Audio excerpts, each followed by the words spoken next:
Well, let's now talk to Kamran Bokhari in London. He's a Middle East and South Asia analyst. Thank you very much for joining us. So relations have been tense. Can this election, in your opinion, help reset this relationship between Pakistan and the US?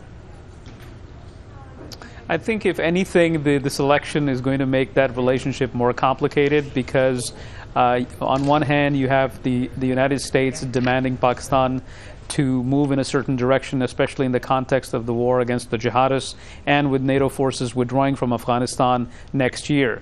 On the other hand, you have an election that is going to produce a right-wing nationalist government whose support base comes from people who are opposed to what is seen as America's war, and therefore it's going to be a tough time for whoever forms the government, most likely former Prime Minister Nawaz Sharif, to balance between the domestic constituency and the obligations of the relationship with the United States. Right. The U.S. has been very careful not to take sides in this election, but among the main contenders, who do you think would be actually beneficial to the U.S.-Pakistani relationship in the long term as far as Washington is concerned?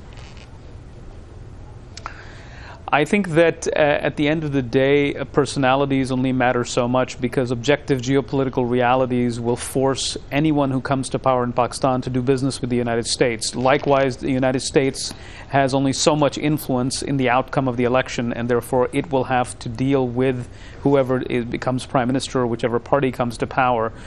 This is not just the case of Pakistan. We're seeing this in Egypt, where the United States is forced to do business with the Muslim Brotherhood because its candidate won the presidency. So I think that one of the problems with democratic politics from the point of view of U.S. interests is that it doesn't really produce the ideal partner.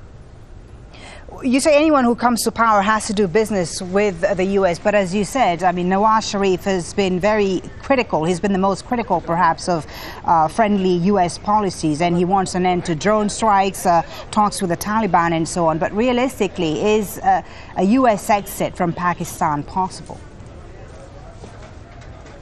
I think that at the end of the day, rhetoric is one thing, but pragmatism and realpolitik will define how the next prime minister, if it's Mr. Nawaz Sharif, will behave with the United States.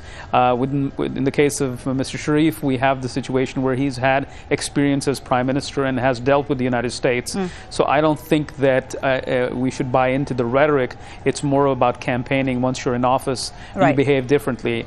And I believe that if Mr. Imran Khan were to win the election, he would behave no differently. What's the likelihood that the next government of Pakistan will perhaps try to renegotiate agreements, previous agreements with the U.S., like the agreement on supplying on the supply road to Pakistan, to Afghanistan, rather? Well, I think that the supply route is going to become a moot issue because NATO forces are withdrawing from Afghanistan next year. We're looking at a maximum of about 10,000 forces total in base formation in Afghanistan, assuming that there is an agreement between the government of President Karzai and the Obama administration over basing. And so I don't think that the issue will be of the supply line, but nonetheless, the United States and Pakistani bilateral relationship is very, very important. And therefore, I think that yes, there will be an attempt by the next Pakistani government to renegotiate it, but there will be limits because Pakistan economy is not doing well, and Islamabad cannot afford to upset Washington and be able to make economic development, or at least strides towards economic development. All right.